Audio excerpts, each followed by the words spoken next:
প্রিয় দর্শক, আপনাদের সবাইকে স্বাগত জানাচ্ছি। এটি নিউজের নিয়মিত আয়োজন Nitol Tata news hour extra সহযোগিতায় ক্যামব্রিয়ান স্কুল অ্যান্ড কলেজ ও আলোক হেলথ কেয়ার অ্যান্ড হাসপাতাল অনুষ্ঠানে। আগামী 6ই জুন বৃহস্পতিবার জাতীয় সংসদে পেশ হবে 2024-25 অর্থ বছরের বাজেট। আওয়ামী লীগ বর্তমানে টানা চতুর্থ মেয়াদে ক্ষমতায় আছে এবং চতুর্থ মেয়াদের প্রথম বাজেট এটি, এবং নতুন একজন অর্থমন্ত্রী এইচ মাহমুদ আলী বাজেটটি পেশ করবেন। তবে এটা মানতেই হবে যে আওয়ামী লীগ টানা 4 মেয়াদে ক্ষমতায় থাকলেও এবারের বাজেটটি এবং এবারের ক্ষমতার পর্বটি তাদের জন্য সবচেয়ে বড় চ্যালেঞ্জের। কারণ আওয়ামী লীগ 2008 সালের নির্বাচনের পর 2009 সাল থেকে যে ক্ষমতায় আছে, এই সময়টাতে অর্থনৈতিকভাবে নানা রকমের উন্নতি, সূচকের নানা রকমের উল্লম্ফন আমরা দেখেছি। কিন্তু মানতেই হবে যে কোভিড এবং পরে রাশিয়া ইউক্রেন যুদ্ধের কারণে বাংলাদেশের অর্থনীতি এখন একটা প্রবল চাপের মুখে পড়েছে। সেই চাপ সামলে অর্থমন্ত্রী কতটা ইনোভেটিভ ক্রিয়েটিভ বাজেট পেশ করতে পারেন, সেটাই সবার নজর সেদিকে। কিন্তু শুধু বাজেটের কথামালা দিয়ে তো সংকটের সমাধান হবে না। সংকটের সমাধানের জন্য আসলেই আউট অফ দ্য বক্স কিছু না কিছু ভাবতে হবে। কী ভাবছেন অর্থমন্ত্রী আমরা সেটা জানি না, আমরা হয়তো 6 তারিখে জানব। এবারে বাজেটে নিশ্চয়ই আইএমএফের নানা রকমের লিখিত অলিখিত শর্তের একটা প্রভাব থাকবে। আয় বাড়ানোর চেষ্টা তো থাকবেই, অর্থনীতির যেই প্রবল চাপ আছে, দ্রব্যমূল্য নিয়ন্ত্রণ, মূল্যস্ফীতি কমিয়ে আনা ইত্যাদি ইত্যাদি নানা রকমের চ্যালেঞ্জ নিয়েই অর্থমন্ত্রী বাজেট পেশ করবেন। আমরা এই বিষয়গুলো নিয়ে আজকে কথা বলবো। আমাদের শিরোনাম সংকটে কৌশলী বাজেট। আমাদের স্টুডিওতে দুজন অতিথি আছেন ঢাকা জার্নালের প্রধান সম্পাদক সৈয়দ ইশতিয়াক রেজা এবং আছেন Bangladesh institute of development studies BIDS এর গবেষণা পরিচালক ডক্টর মঞ্জুর হোসেন। আপনাদের দুজনকে স্বাগত জানাচ্ছি অনুষ্ঠানে। জনাব ইশতিয়াক রেজা, আপনি দীর্ঘদিন এই অর্থনীতি, ব্যবসা বাণিজ্যর এই সাংবাদিকতার সাথে জড়িত। আমরা যেটা বলছিলাম যে অর্থনীতি এটা মানে আমাদের সাম্প্রতিক সময়ের মধ্যে সবচেয়ে একটা প্রবল চাপের মধ্যে আছে। এই সময়ে আমাদের যেটা শিরোনাম করেছে যে কৌশলী বাজেট, মানে আমি জানি না যে আসলে অর্থমন্ত্রী কতটা কৌশলী হবেন, কিন্তু এই সংকট কাটাতে অর্থমন্ত্রীর আসলে কী ধরনের কৌশল লাগবে আসলে আর কি, যদি একটু বাজেটকে সামনে রেখে যদি একটু আলোকপাত করেন। অনেক ধন্যবাদ। দেখেন, অপচয় এবং দুর্নীতির কারণে আমাদের অর্থনীতির শৃঙ্খলা একেবারে যখন ভঙ্গুর, আমরা যখন দেখতে পাচ্ছি যে ব্যাংকগুলোতে চরম অনিয়ম, দুর্নীতি, রিজার্ভ সংকট, ডলার সংকট, মূল্যস্ফীতি এবং সামগ্রিকভাবে দুর্নীতি চরম আকারের মধ্যে এবারের বাজেট আসছে। এটা যে শুধুমাত্র করোনা এবং ইউক্রেন যুদ্ধের কারণে তা কিন্তু নয়, নিজস্ব অর্থনৈতিক ব্যবস্থাপনার দুর্বলতার মধ্যেই আসছে বাজেটটাকে যদি আমরা একটু দেখার চেষ্টা করি, বাংলাদেশের বাজেটের সবচেয়ে বড় কাঠামোগত সমস্যা হলো আয় কম, ব্যয় বেশি। এবং এই বাংলাদেশের বাজেটটা ঠিক করা হয় আগে ব্যয়, পরে আয়ের চিন্তা করা হয়, ব্যয়টাকে আগে প্রজেকশন করা হয়। এটা হলো সবচেয়ে বড় দুর্বলতার জায়গা এবং এখান থেকে বাংলাদেশ কখনো বের হতে পারেনি। মানে আয় বুঝে ব্যয় করা যেটা বলা হয় সেটা হয় উল্টাটা, ব্যয় বুঝায় করো এবং আয়টা কখনো হয় না। এই বাজেটের সবচেয়ে বড় যেটা যদি দেখি, 7,96,000 কোটি টাকার বাজেট আসবে, প্রায় 8 লাখ কোটি টাকা, যেটা জিডিপির 14.20% মতন। অথচ আমাদের একটা প্রত্যাশা যে কমপক্ষে 20% হওয়া উচিত। অনেক দিন চেষ্টা ছিল কমপক্ষে এটাকে 18% নেওয়া, আজ পর্যন্ত সেটা আমরা যেতে পারিনি এবং এখন তো আর যাওয়া সম্ভব না, এখন দুর্বলতা অনেক বেশি। এখানে যদি রাজস্ব লক্ষ্যমাত্রা দেখেন, সেটা প্রায় 5,50,000 কোটি টাকা, তারপরে NBR হলো প্রায় 4.5 লাখ কোটি টাকা।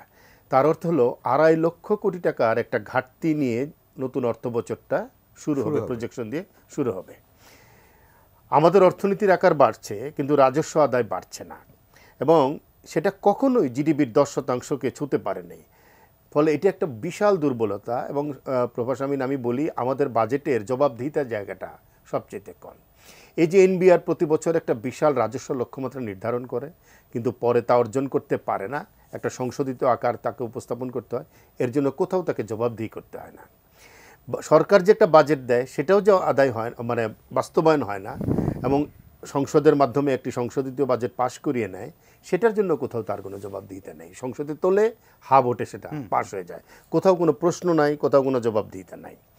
আমাদের কর জিডিপি অনুপাত 8 থেকে 8.5%, যা দক্ষিণ এশিয়ার সর্বনিম্ন এবং এটাও বাজেট সিস্টেমটাকে পুরো নিপীড়ক করে রেখেছে। নিপীড়ক এই অর্থে যে আপনার পরোক্ষ কর নির্ভরতা অর্থনীতি, ফলে পরোক্ষ কর নির্ভরতার অর্থনীতিটা নিপীড়নমূলক হয়, দরিদ্র মানুষ সবচেয়ে বেশি ক্ষতিগ্রস্ত হয়, বৈষম্য বাড়ে এবং এটা কোনো সিস্টেম হতে পারে একটা দেশে মানে 70 থেকে 80% অর্থনীতি পরোক্ষ কর নির্ভর হয়ে গেছে, কিন্তু আমরা এটাকে লালন করে চলেছি।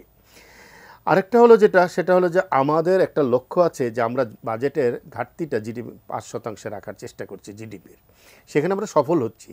কিন্তু যখন 1 লাখ কোটি টাকা বাজেট ছিল তখন জিডিপির 5% ঘাটতি, আর আজকে 8 লাখ কোটি টাকার 5% ঘাটতি নয়। সুতরাং এখান থেকে এই ক্লেমটা যে আমি খুব 5%-এর মধ্যে আছি, এটাও খুব ভালো দাবি বলে আমার কাছে মনে হয় না। এবং এই যে ঘাটতিটা থাকছে, সরকারকে বিদেশি ঋণ নির্ভর হতে হচ্ছে, অভ্যন্তরীণ উৎস থেকে ঋণ নিতে হচ্ছে, এবং সুদ আসল পরিশোধে চলে যাচ্ছে কত টাকা, সেটা কিন্তু একটা বিশাল একটা ফিগার। আমরা দেখতে পাচ্ছি আগামী বাজেট যেটা হতে চলেছে সেখানে শুধু সুদ পরিশোধে রাখা হচ্ছে 1,28,000 কোটি টাকা। এটা একটা হিউজ ফিগার যেটা আপনাকে দিতে হবে, এবং বিদেশি ঋণের যে সুদ আমরা দেখি সেই দায় সেটা কিন্তু চাপটা বাড়ছে। ব্যাংক খাতে ঋণ নির্ভরতা, সেটাও চলতি বাজেটে সরকার ব্যাংক খাত থেকে যেটা চলছে এখন 1,32,000 কোটি টাকা নির্ধারণ করেছিল, কিন্তু বছরান্তে সেটা হয়তো 1,45,000 কোটি টাকায় চলে যাবে। এর ফলাফল কি হচ্ছে? এটা একটা আত্মঘাতী প্রবণতা তৈরি হয়েছে। ব্যাংক খাতে তারল্য সংকট তৈরি হচ্ছে, ব্যক্তি খাতের জন্য ঋণ প্রবাহ কমে যাচ্ছে, এবং এতে করে সামগ্রিক অর্থনীতি ভয়ঙ্করভাবে ক্ষতিগ্রস্ত হচ্ছে। আমাদের বাজেট ব্যবস্থাপনার এগুলো হলো দুর্বলতা। এখন আপনি বলছেন যে কৌশলটা কি হতে পারে। এখন কৌশলটা সরকার তো নিশ্চয়ই নির্ধারণ করবে। একটা হলো, আমার 18 কোটি মানুষের মধ্যে যখন প্রত্যক্ষ কর কমে যায়, সরকারের সামনে আর কোনো কিছু খোলা থাকে না। এই যে আপনার সামনে মগটা আছে, এই মগটা একজন রিক্সাওয়ালা যে টাকায় কিনবে, আমিও একই টাকায় কিনবো, এবং এখানে ভ্যাট কিন্তু আমরা দুজন একই সমান পরিশোধ করব। অথচ এটা কিন্তু একটা বৈষম্যমূলক ব্যবস্থা। এটা আমরা যে রেখেছি ওইটাকে আরও বড় করছি। আমাদের এখানে যারা ধনী ব্যক্তি আছেন তারা সম্পদের কর দিচ্ছেন না। ওহিদুদ্দিন মাহমুদ স্যার কদিন আগে বলেছেন এদের 80%ই কর দেয় না। সবচেয়ে বড় সমস্যা তৈরি করেছে স্যালারিড পিপল ট্যাক্স দিচ্ছে বেশি, এবং আপনি যে স্যালারি পাচ্ছেন, গত বছর আপনি যেই স্যালারি যেই ট্যাক্স দিয়েছেন এবার হয়তো আরও বাড়বে কারণ আপনার বেতন বেড়েছে, কিন্তু আপনার এক্সপেন্ডেবল মানে ব্যয়যোগ্য অর্থ কিন্তু কমে যাচ্ছে, কারণ মূল্যস্ফীতির কারণে। এবং একইভাবে দেখা যাচ্ছে যে আমার এখানে বিনিয়োগ, আমরা ব্যক্তি খাতের বিনিয়োগ বহুদিন ধরে একই জায়গায় আটকে আছে, এটাকে কখনো আমরা ভালো জায়গায় নিতে পারিনি, 21-22% আটকে আছে। এই সামগ্রিকভাবে অর্থনীতিতে যে স্থবিরতা আছে সেটা কাটিয়ে উঠতে গেলে ইকোনমিক লিডারশিপ, আমি বলবো গত 15 বছরে আমরা রাজনৈতিক নেতৃত্বের যে বিশাল সাফল্য দেখেছি, সেখানে অর্থনৈতিক নেতৃত্বের সাফল্য আমরা দেখতে পাইনি। আমরা একজন ভালো অর্থমন্ত্রী সেভাবে পাইনি। আগের অর্থমন্ত্রী তাকে তো আমরা সেইভাবে কোথাও দৃশ্যমানই কোথাও তাকে দৃশ্যমানই দেখা যায় নাই।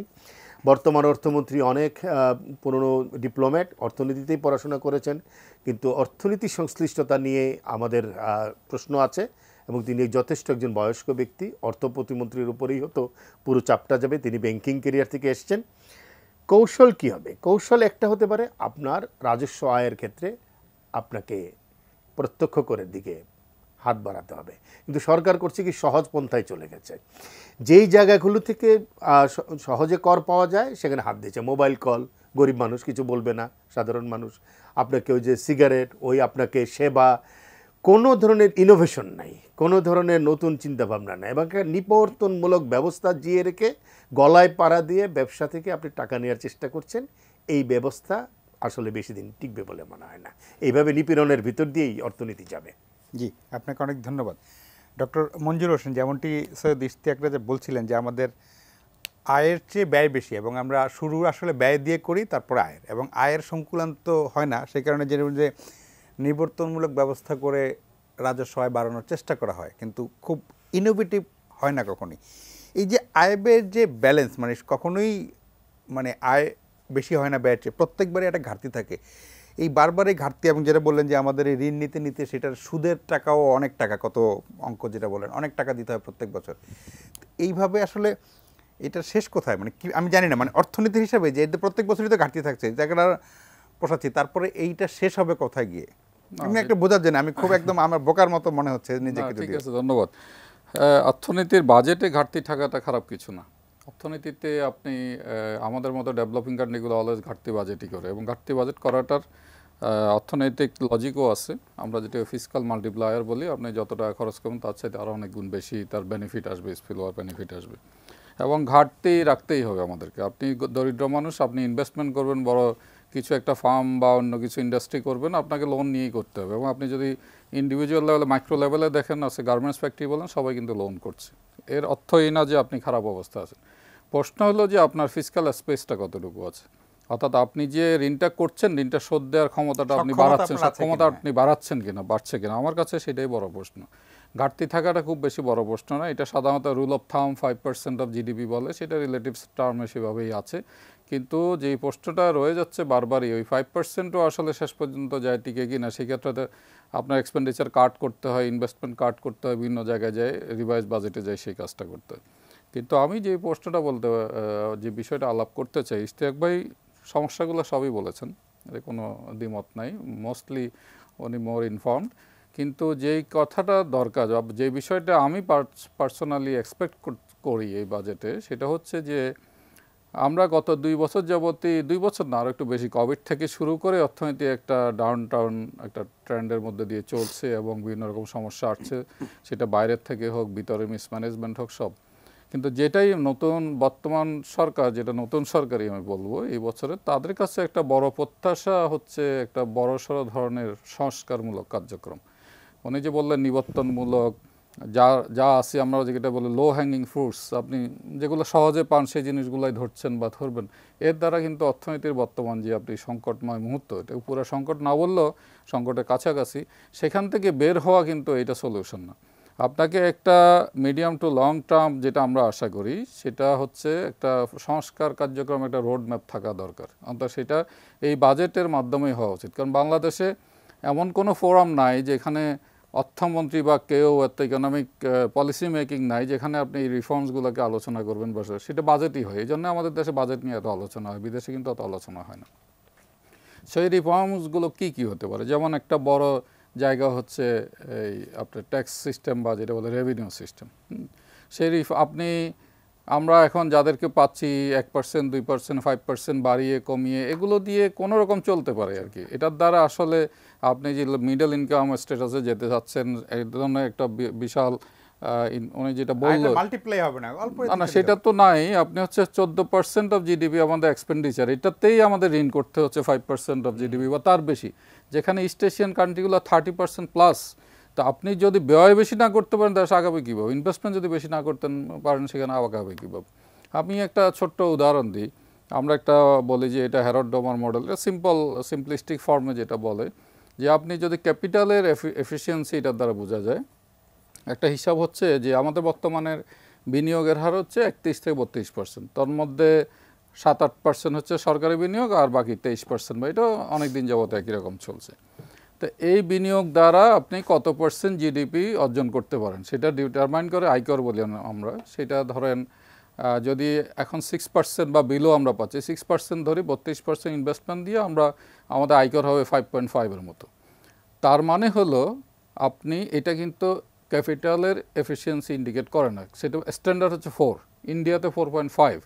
তাহলে আমরা 6% জিডিপি অর্জন করছি 5.5 আয়কর দিয়ে, তার মানে আমাদের quality of investment is poor. আমি যদি এটা 4-এ আনতাম তাহলে আমার 8 হয়ে যেত জিডিপি, এই 32% ইনভেস্টমেন্ট দিয়ে। তার মানে we are forgoing 2% of GDP because of our lower quality of investment, wastage of money এবং আদার কিছু।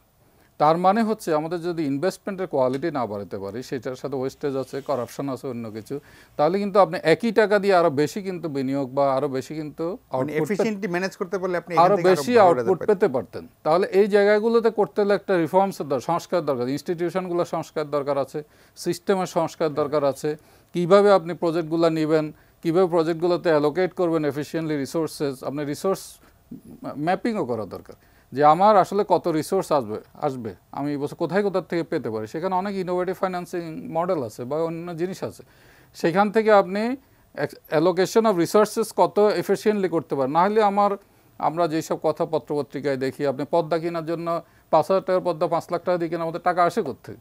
তারপরে আপনি এফিশিয়েন্টলি অ্যালোকেট করেননি রিসোর্সে, এমন রিসোর্স করছেন যেটা দ্বারা এবার ওয়েস্টেজ হচ্ছে, তাই না? সেটা করে, এবং এট দ্য সেম টাইম যারা খরচ করবেন তাদেরও এফিসিয়েন্সি বাড়াতে হবে, ক্যাপাসিটি বাড়াতে হবে। তিনি জানেনই না আসলে খরচটা কোথায় করবেন। আমরা সবসময় বলছি এডুকেশনে দেওয়া হয় না, হেলথ সেক্টরে দেওয়া না, তাদের কোনো প্ল্যানই নেই আসলে কি করবেন। খরচ হয় না, যেটা খরচ হয় না, বিল্ডিং বানানো ছাড়া তাদের কাছে আর কিছু নেই। এখন আপনার লোক বল বাড়াতে হবে, skill human development, human capital develop করতে হবে। সেক্ষেত্রে আপনার আইসিইউর এই কোভিডের সময় অনেক জেলা শহরে শুনলাম যে আইসিইউ স্থাপন করে, কিন্তু আইসিইউ চালানোর মতো লোক নেই। লোক লাগবে তো। হ্যাঁ, তা আপনি ইনভেস্টমেন্ট মানে কেনাকাটা যেখানে আছে সেখানে আমাদের বেশি ইন্টারেস্ট থাকে, আগ্রহ, কিন্তু সেগুলো এফিশিয়েন্টলি চালানোর জন্য যে ধরনের জনবল দরকার, যে অনেক উপজেলা লেভেলে গিয়ে আপনি প্যাকেটও খোলা হয়নি, এমন প্যাকেটও খোলা হয়। তার মানে এখন আমরা যে শুধু মানে অ্যালোকেশন, রিসোর্সের অ্যালোকেশন বাড়াবো, কিন্তু সেটা খরচ করবো কিভাবে সেই প্ল্যানটাও নাই। তাহলে আমার কাছে এই বাজেটে মনে হয় যে, আমি আশা করছিলাম যে, আমি জানি না বর্তমান অর্থমন্ত্রী কারোর সাথে আলাপ করেছেন কিনা, আলাপ করেছেন সেমন শোনা যায়নি তেমনও, যেটা হওয়া দরকার ছিল এই এরিয়াগুলোকে আইডেন্টিফাই করা, এবং আমরা একটা বিগ হোল দরকার ছিল, ওভারহোলিং যেটা বলি, যে সামনের দিনগুলোতে আগামী 5 বছরের বাজেটে যে রিফর্মস হবে, কারণ আগামী 2026-এ এলডিসি গ্র্যাজুয়েশন হচ্ছে, সেখানে আরেক ধরনের অনেক বড় চ্যালেঞ্জ আসবে। তো সেই জায়গাগুলো অ্যাড্রেস করতে হলে তো আপনি স্ট্যাটাস কো মেইনটেইন করে 5% 4% এদিক ওদিক করে কমিয়ে বাড়িয়ে কিছু নরমালি এতে হবে না, আপনাকে আমার মনে করে আপনি নরমালি করেন, but at the same time এই রোড ম্যাপটা থাকা দরকার যে আমি কোন কোন জায়গায় রিফর্মসগুলো দরকার, কোন কোন ব্যাংকিংয়ের কথা উনি বলেছেন, ব্যাংকিং নিয়ে এত কথা হলে তো, ব্যাংকিং হচ্ছে একটা ইকোনমির আমরা বলি যে লাইফ লাইন। এই ফিনান্সিয়াল ইন্টারমিডিয়ারিজগুলো যদি ঠিকমতো ফাংশন না করে, এর সাথে বহু কিছু জড়িত, বিদেশি ইনভেস্টমেন্ট জড়িত, লোকাল ইনভেস্টমেন্ট জড়িত, জনগণের আয় ব্যয়ের হিসাব জড়িত, ইন্টারেস্ট রেট, অনেক কিছু আছে। তো এখন সেই জায়গাগুলোতে যদি কনফিডেন্সের সমস্যা দেখা দেয়, সেই জায়গায় যদি কোনো ধরনের করাপশন হয়, সেগুলো যদি অ্যাড্রেস না করা হয়, তাহলে এগুলো চলতেই থাকবে। তো এই জায়গাগুলোতেই আমার কাছে মনে হয় যে না, একটা বড় বিষয় রয়েছে।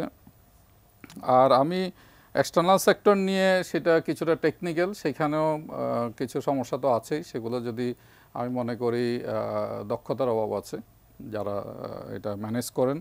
দক্ষতা যদি দেশে না থাকে, বিদেশ থেকে নিয়ে আসেন, অসুবিধা কি সেই ক্ষেত্রে দক্ষ লোককে, তাহলে আপনি যারা আছে হাতুড়ি ডাক্তার দিয়ে তো বেশি দিন চালানো, চিকিৎসা করা যাবে না। কিছুদিন হয়তো কোরামিন দিয়ে বাঁচিয়ে রাখতে পারবেন, কিন্তু এটা দিয়ে লং টার্ম ভিশনটা তো আমি অ্যাচিভ করতে পারবো না। আমার যদি ভিশনটা হয় যে আমি একটা মিডল ইনকাম বা লোয়ার মিডল ইনকাম স্টেজে যাব, সেখানে সেটা তো বলা হচ্ছে 2041 এর মধ্যে আমরা অনেক কিছু হয়ে যাব, অনেক কিছু 2030-এ আমার টার্গেট হচ্ছে লোয়ার মিডল ইনকাম বা মিডল ইনকাম স্টেজ। সেখানে যাওয়ার জন্য যে আমার যে ধরনের এই মুহূর্তে সংস্কার, আইএমএফ আজকে অনেক কথা বলছে, তো এই কথাগুলো আমরাও বলছি আজকে 5 বছর যাবত। আমাদের কথা তো আসছে না, আসছে আইএমএফ বলছে বলে হচ্ছে। হ্যাঁ, এখন লোকাল ইকোনমি যারা আছে তারা কি কিছু বোঝে না? তারা যেসব কথাগুলো বলছে আইএমএফ এর একই কথাই বলছে, এবং তারা এসে লোকাল ইকোনমিদের সাথে মিটিংও করে, করিডোরে সেগুলাই নিয়ে প্লেস করে যে এই হচ্ছে আপনার দেশের অর্থনীতির অবস্থা, এটা করতে হবে।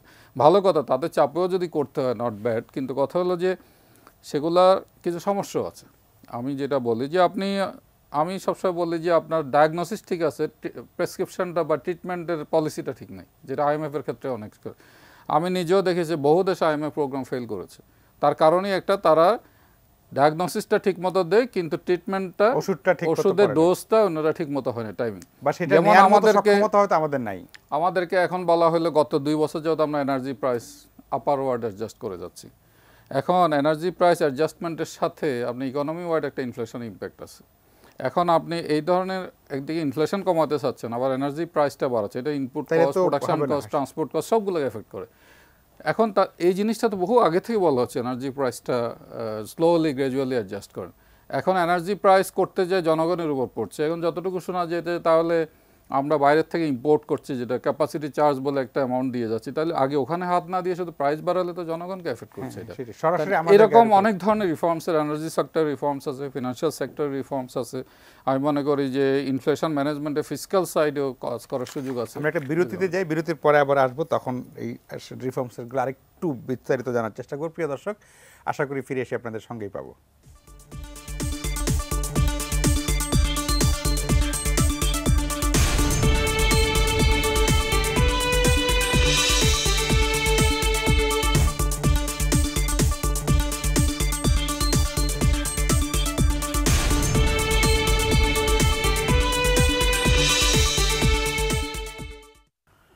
প্রিয় দর্শক, ফিরে এলাম আলোচনায়। কথা বলছি আগামী 6 জুন সংসদে যে বাজেট পেশ হবে, সেই বাজেট কেমন হচ্ছে, কি ভাবছে সরকার, ইত্যাদি ইত্যাদি বিষয় নিয়ে জনাব ইশতিয়াক রেজা, যেমনটি বিরতির আগে ডক্টর মঞ্জুর হোসেন বলেন, এবং আমরাও যেটা জানি যে এবারের বাজেটে আইএমএফ এর নানা রকমের শর্তের একটা গুরুত্বপূর্ণ প্রভাব থাকবেই, কারণ আইএমএফ এর কাছে যখন ঋণ নিয়েছেন তাদের শর্ত মেনেই নিতে হয়েছে।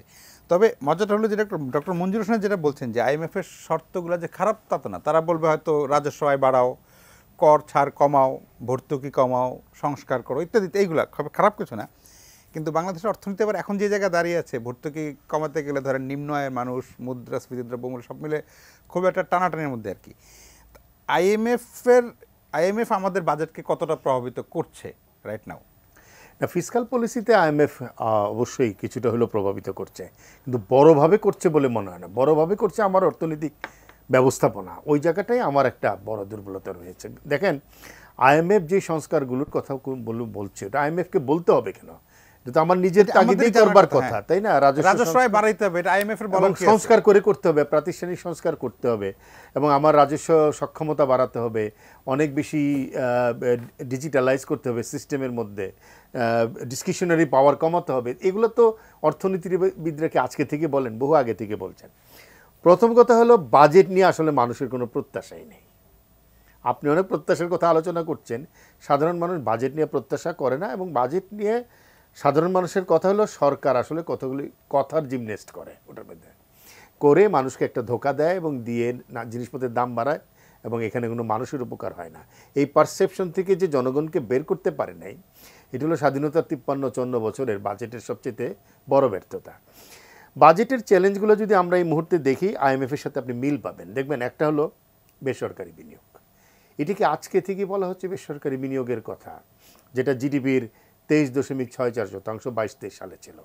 আমরা বহুদিন ধরে বলছি এটা 34% হতে হবে, 25%ই নেওয়া গেল না। কেন নেওয়া গেল না? এবং এটার জন্য যে ইনস্টিটিউশনাল আলোচনা দরকার, যেখানে আলোচনাটা হবে জাতীয় সংসদে, এই নিয়ে কোনো ডিবেট হয় না বাজেট নিয়ে। আমার দরকার হলো যে ব্যবসার পরিবেশ, ব্যবসায়ীদের সাথে কথা বলে দেখেন, বিদেশিদের সাথে কথা বলে দেখেন। আমরা যতই আহ্বান করি বিনিয়োগ করেন, ব্যবসার এখন যে পরিবেশ, ব্যাংকিং খাতের দুর্বলতা, ঘুষ, দুর্নীতি, চাঁদাবাজি, জমির মূল্য, ইউটিলিটি সার্ভিসের প্রবলেম, ইনফ্রাস্ট্রাকচার প্রবলেম হলো এত উন্নয়নের পরও বিদ্যুতের যে সমস্যা, সব কিছু মিলে ব্যবসার পরিবেশ। সুতরাং বাজেট তো শুধুমাত্র একটা আয় ব্যয় না, এই কথাগুলোকেও বলতে হবে। সেটা আমরা বলতে পারছি না। বিদেশি বিনিয়োগ ওইভাবে নাই, বলতে গেলে একেবারেই আমরা বিদেশি বিনিয়োগ আনতে পারছি না। ফলে কর্মসংস্থানের জায়গায় আমরা একটা বিরাট হোঁচট খাচ্ছি, যে আমাদের এত লাখ লাখ শ্রমবাজারে প্রবেশ করছে, আমরা সেখানে কিছু করতে পারছি না। 5টা জায়গা আমার কাছে খুব চ্যালেঞ্জিং মনে হয়। একটা হলো ব্যাংকিং খাত, যেটা আমরা খুবই নাজুক অবস্থার মধ্যে আছি। এখান থেকে আমি জানি না, চাইলে কালকে থেকেই হয়তো কিছুটা ইমপ্রুভ করা যায়, যে আমি ক্ষমতা কাঠামো থেকে ওই বিশেষ ব্যক্তিগুলোকে প্রশ্রয় দেব না। কারণ এইটা কি রাজনৈতিক নেতৃত্ব করবে কিনা, এটা করলে কালকে থেকে হয়তো পরিস্থিতি অনেক বদলে যাবে। দ্বিতীয় হলো রাজস্ব সিস্টেমটা যেটা আছে, এটা পুরোটাই একটা প্রিমিটিভ এবং একই সাথে রিপ্রেসিভ একটা সিস্টেম। এখান থেকে বের করতে গেলে সংস্কার, যেটা খুবই ডক্টর মঞ্জুর রাইটলি বলেছেন। আমার স্বাস্থ্য খাত এবং শিক্ষা খাতে আমরা যে একটা কাঠামোগত দুর্বলতা রেখে দিয়েছি, এ থেকে আমরা বের করতে চাই। প্রতি বছর আমরা এখানে টাকা দিচ্ছি, ব্যয় হচ্ছে না, অথচ রিকোয়ার্ড টাকাটাই দিচ্ছি না। যেটুকু বাজেটের কিন্তু জিডিপির অনুপাতে চিন্তা করলে স্বাস্থ্য শিক্ষা খাতে আমাদের এখানে বরাদ্দ কম, কিন্তু যেই বরাদ্দটা আছে সেটা চলে যাচ্ছে কাঠামো নির্মাণে, এবং কাঠামো নির্মাণ করতে গিয়ে সেখানে কিন্তু দুর্নীতিটা হচ্ছে। আরেকটা সরকার পরিচালন ব্যয় আমাদের কিন্তু ডে বাই ডে অনেক বেড়ে যাচ্ছে। প্রশাসন খাতে সরকারের ব্যয় যেভাবে বাড়ছে, সরকারের বিলাসিতা যেভাবে বাড়ছে, অপচয় যেভাবে বাড়ছে, এটা থেকেও কিন্তু বের করে আনতে হবে। ফলে আইএমএফ কি বলল না বলল, এগুলো একেবারেই আমাদের নিজস্ব তাগিদ থেকে করার কথা, কিন্তু আমরা এই জায়গাগুলোতে হাতই দিচ্ছি না। বহু আগে আমাদের একটা প্রকল্প ছিল বা চিন্তা ভাবনা ছিল, রাইট সাইজিং দ্য গভর্নমেন্ট, সরকারের আকার ঠিক করা। কেন? সরকারের আকার ছোট করে আনলে মানুষের উপকার হয়। এখন সরকার তো মানুষের চেয়ে বড় হয়ে গেছে, এবং মানুষের কাছে সরকার একটা দানবে পরিণত হয়েছে। যে কোনো একটা একেবারে প্রান্তিক মানুষের কাছে, একজন কৃষক যখন কৃষি অফিসারের কাছে যাচ্ছে, সে তাকে খারাপ কথা বলে বিদায় করে দিচ্ছে, আপনি দেখেছেন, তার কিছু হবে না। কিন্তু ম্যাজিস্ট্রেট বা এদের কাছে তো পৌঁছতেই পারছে না। অর্থাৎ জনগণের থেকে বিচ্ছিন্ন একটা প্রশাসনিক কাঠামো রেখে বাজেট এবং অর্থনৈতিক ব্যবস্থাপনা করা যায় না আসলে। জি, আপনাকে অনেক ধন্যবাদ। আমরা আরেকটা বিরতিতে যাচ্ছি, বিরতির পর আলোচনায় ফিরবো। প্রিয় দর্শক, আশা করি ফিরে এসে আপনাদের সঙ্গেই পাবো।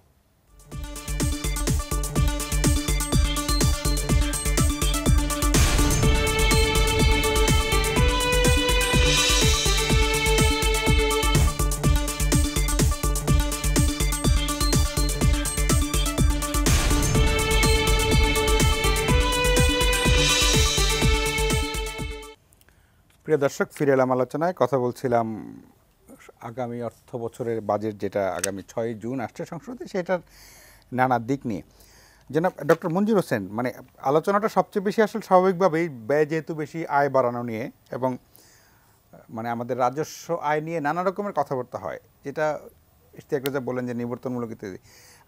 আমি আবারও আপনাকে একদম বোকার মতো বলি যে আমি যখন ধরেন গ্রামে যাই, গিয়ে দেখি যে আমার চেয়ে অনেক বেশি ভালো আয় করেন এমন অনেকে, তাদের ইনকাম ট্যাক্স বা ট্যাক্স সম্পর্কে কোনো ধারণাই নেই, মানে দিতে হয় বা কোনো রকমের ইয়েই নেই। আমাদের এই 18 কোটি মানুষের দেশে মানে ইনকাম ট্যাক্স দেন এমন মানুষের সংখ্যা একদম মানে খুবই অনুল্লেখযোগ্য। কিন্তু সত্যি সত্যি আয় দেওয়ার মতো, মানে ট্যাক্স দেওয়ার মতো মানুষ আয় করে এমন অনেক মানুষ আছে, মানে আমি বললাম যে যা দেয় তার কয়েক গুণ বেশি আছে। তো ফলে সমস্যাটা যেটা হলো যে রাজস্ব বোর্ড যাদেরকে ধরেন, আমি চাকরি করি, ফলে আমি এখান থেকে ব্যাংকে বেতন পাই, আমাকে তো দিতেই হবে, যাদেরকে পাইলো তাদেরকে পাইলো, কিন্তু যারা যে আর বিশাল অংশের যে আপনার জালের বাইরে রয়ে গেল, সেগুলো ধরার কোনো চেষ্টাও নাই কখনো। বা এবং আরেকটা জিনিস আমার কাছে খুব মনে হয় যে মানুষ আসলে ট্যাক্স সিস্টেমটাকে একটু ভয়ই পায়, মনে হয় যেন একবারে এনবিআর পাল্লায় পড়লে বুঝি সারা জীবনের জন্য আটকায় গেলাম, সেই কারণে ভয়ে যেতেও চায় না। এটা যে সত্যি সত্যি একটা দেশের ভালোর জন্য, দেশপ্রেমের জন্য দিতে হবে, সেই কনসেপশনটাই, যেটা পারসেপশনটাই নাই। রেজা ভাই যেটা বলছিলেন যে আমাদের মাথাতেই নাই যে ট্যাক্স দেওয়াটা দেশের কাজ, মনে হয় যেন ট্যাক্স হলে তারা রক্তচোষা জোর করে নেবে। এই পারসেপশন চেঞ্জ না করলে তো আসলে এখানে আমাদের আয় তো বাড়ানো একটু মুশকিলই আছে।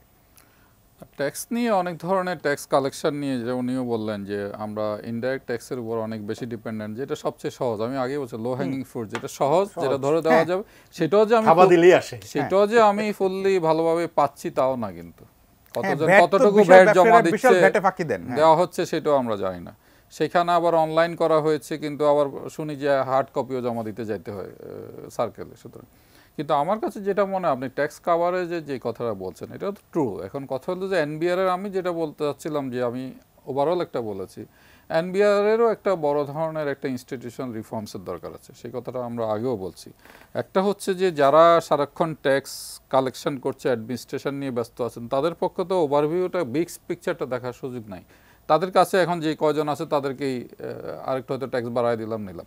একটা ট্যাক্স পলিসির এগেনস্টে যা ট্যাক্স ইনসিডেন্সটা কী হবে, ট্যাক্সের প্রভাবটা কী হবে। অনেক সময় যেমন টোবাকো ট্যাক্স বলা হয় যে এটা বাড়াইলেই বেশি পাওয়া যায়, আসলে এটার সাথে তো পাবলিক এক্সপেন্ডিচার জড়িত আছে। আপনি যদি টোবাকো ট্যাক্স আজকে বাড়ায় 5 কোটি টাকা বেশি পান, কিন্তু সরকারের আবার যারা টোবাকো রিলেটেড ডিজিজের কারণে 10 কোটি টাকা খরচ হয়ে যাচ্ছে, স্বাস্থ্য খাতে অনেক ব্যয়। এটা একটা জাস্ট ফর এক্সাম্পল আর কি, যার কারণে বিদেশে এখন প্রশ্ন হলে এটাকে আমরা ট্যাক্স ইনসিডেন্স বলি। আপনি ধরেন একটা পণ্যের উপর দাম বাড়ায় দিলেন, এটা হচ্ছে বা আমদানির ট্যারিফ বাড়ায় দিলেন, শুল্ক বাড়ায় দিলেন।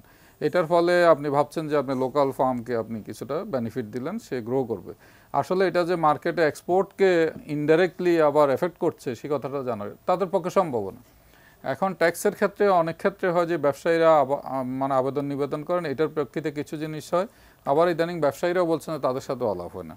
তাহলে কোন জায়গায় আলোচনাটা হয়? আমার যেটা প্রশ্ন হলো যে আমি না শুধু, আরও অনেকেই বলে, আমি মনে করি যে এনবিআর এর আসলে ইনস্টিটিউশন রিফর্মসের এখন আলাদা আলাদা 3টা ডিভিশন বা উইং থাকা দরকার। একটা হচ্ছে অ্যাডমিনিস্ট্রেশন বা এবং ট্যাক্স অপারেশন, একটা থাকতে হবে অবশ্যই পলিসি ফর্মুলেশন, যেটা তারা শুধু সেটাই করবে, এবং সেখানে দরকার হলে তারা আউটসাইড এক্সপার্ট নিতে পারেন, আলোচনা, সবসময় আলোচনা, ডিবেট এবং সেই জায়গায় থাকতে হবে। এবং সেখানে আরেকটা হবে research and monitoring and evaluation, এই জাতীয় যারা এই যে কোথায় কোথায় ট্যাক্সের লুপহোলসগুলো আছে। ট্যাক্স তো 2টা ধরনের, একটা হচ্ছে কাভারেজ নেটওয়ার্কটা কম, আর একটা হচ্ছে ইভেশন, ট্যাক্স ফাঁকি দেওয়াটা। আমার কাছে ওইটা হচ্ছে অনেক বড় মনে হয়, সেটা ধরার জায়গায়। আবার যেমন অনেকে বলে যে এই যে সার্কেলগুলো করা হয়েছে, এগুলো অনেকটা মানে এইসবের ক্ষেত্রে অনেক ধরনের ফ্যাসিলিটেট করে এই সমস্যাগুলো। আপনি সার্কেলে আপনার সাথে একটা সিন্ডিকেট তৈরি হয়ে গেল, আপনাকে চিনে, আপনিও চিনেন, আপনি মোটামুটি এটা দিয়ে একটা ম্যানেজ করলেন। এখন যেখানে অনলাইনের যুগ, সেখানে আপনি সার্কেলের দরকার নেই, তো কম্পিউটারই আপনার সার্কেল বলে দিবে, আপনি যেখানে যে ইচ্ছা সেখানে জমা দিয়ে দিবেন, আপনার সার্কেল অনুযায়ী সে আলাদা রিপোর্ট করলো। এখন আপনি যখন নির্দিষ্ট কোনো 2-1 ব্যক্তির সাথে যাবেন, আপনি নিজেও ডিল করতে পারছেন, তারাও করতে পারছে। সুতরাং এই কাজটা করতে হবে, এই কাজটা এনবিআর ইসসেলফ করতে পারবে না। এটা হচ্ছে এই দিক নির্দেশনাটা আসতে হবে সরকারের উচ্চ পর্যায়ের, এবং সেটা অর্থ মন্ত্রণালয়ের বাজেটে থাকতে হবে যে আমরা এই ধরনের একটা প্ল্যান করছি ভবিষ্যতে আগানোর জন্য। কারণ ট্যাক্স তো অনেক সময় ট্যাক্স আপনার ইউএসএ দেখেন, অনেক সময় তারা ট্যাক্স কাট করে, কমিয়ে দেয়। ট্যাক্স কাটের অর্থ যে আপনার ট্যাক্স কমে যাওয়া তা না, হয়তো রেট কমালে দেখা যায় কোনো থেকে ট্যাক্স বেড়ে যাচ্ছে, ভলিউম বেড়ে যাচ্ছে। এই যে একটা মানুষের কনফিডেন্সের একটা বিষয় ছিল, আগে কিছুদিন আগে কিন্তু ট্যাক্স ফেয়ার হতো এলাকা এতে আমি অনেক উৎসাহ দেখেছি, মানুষজন নির্দ্বিধায় যেত। এখন আবার নিয়ে যাওয়া হয়েছে অনেকটা সেই সেন্ট্রালাইজ জায়গায় আগে যে, সেখানেও অনেকে সমস্যা বোধ করে। তা এখন আমাদের IMF বলেছে ট্যাক্স জিডিপি রেশিও এত করতে হবে, এটা তো কোনো কথা হলো না। কিভাবে মানে চাইলে তো তারা জোর করেই করছে, যারা দেয় তাদেরকে আরেকটু বেশি করে নিচ্ছে, এটা তো পলিসি। এটাই এই জন্যই বলছে IMF এর ডায়াগনোসিসটা ঠিক আছে, কিন্তু সে যদি বলতো তুমি রিফর্মসটা করো, এই ধরো আমি যেটা বললাম এই ধরনের 3টা, সেই কথাটা সে বলেনি। সে বলছে তোমার বাড়াইতে হবে, তো বাড়াইতে হবে তো আমরাও জানি কিভাবে বাড়াইতে হবে, কোথায় সমস্যা সেটা তারা জানে, কিন্তু তারা সেই জাতীয় তুমি একটা রিফর্মস রোড ম্যাপ দাও।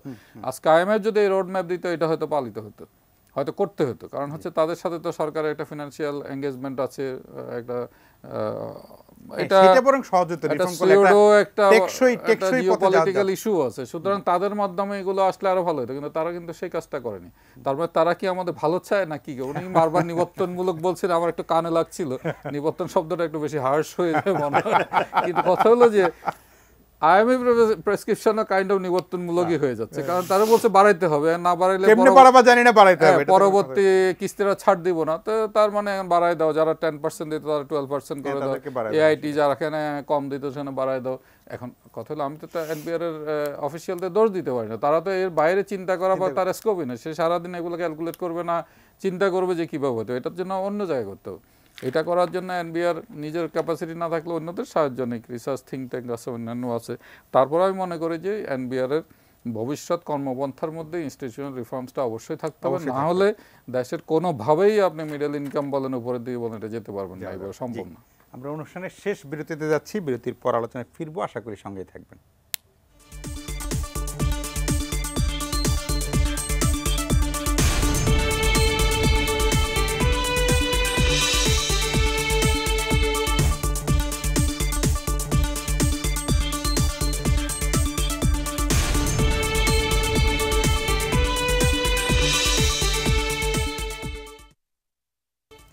প্রিয় দর্শক, ফিরে এলাম আলোচনায়। আমরা অনুষ্ঠানের শেষ প্রান্তে চলে এসেছি। সো এই দৃষ্টি একটা যে অল্প একটু সময় আছে, একটা প্রসঙ্গ একটু আলোচনা না করলে, যেমন অর্থনীতির নানা দিক নিয়ে কথা বললাম, শেয়ার বাজার যে একটা অর্থনীতির একটা অংশ, এটা মনে হয় সরকার নীতি নির্ধারকরা হয়তো ভুলেই গেছেন, এবং তাদের বাজার এবং বারবার একটা বড় বড় ইয়ে হয়। যেমন এইবার এখন শোনা যাচ্ছে যে গেইন ট্যাক্সের উপরে 15%, মানে 40 লাখ টাকা আয়, মানে যদি লাভ হয় তাহলে তার থেকে 15% কর দিতে হবে। এটা শোনার পরে কিন্তু গত মানে পুরো মে মাস জুড়ে বাজারের অবস্থা খুবই খারাপ। তো ফলে মানে এই শেয়ার বাজার নিয়ে সরকারের কোনো ভাবনা চিন্তা আছে বলেও কিন্তু খুব মনে হয় না।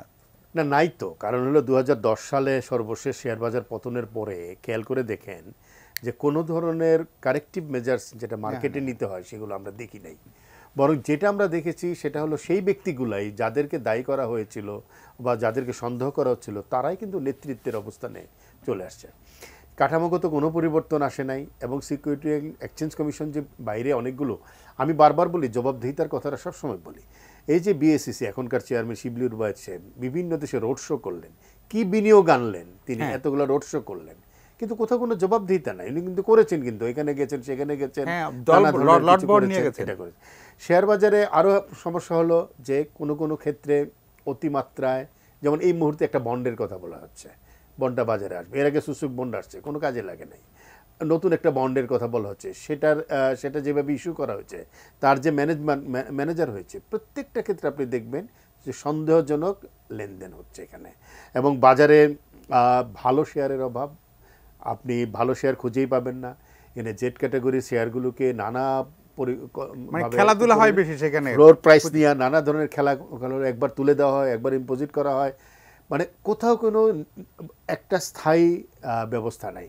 পুঁজিবাজারটা যে পুঁজির একটা উৎস হতে পারে শিল্পায়নের জন্য, চিন্তা ভাবনাটাই ধারণার মধ্যে নেই, পুরাটাই ব্যাংক নির্ভর করা হয়েছে, এবং ব্যাংকের টাকাটা যেহেতু সহজে মারা যায় সেটা হয়েছে স্পেকুলেটেড পুরোটা। একটা সংস্কারের কথা বলা হচ্ছিল, উনিও বলছিলেন, কিন্তু আমার কাছে মনে হয় NBR একটা বড় সংস্কার মধ্যে অপেক্ষা করছে, যেটি একটা দীর্ঘদিনের চাওয়া।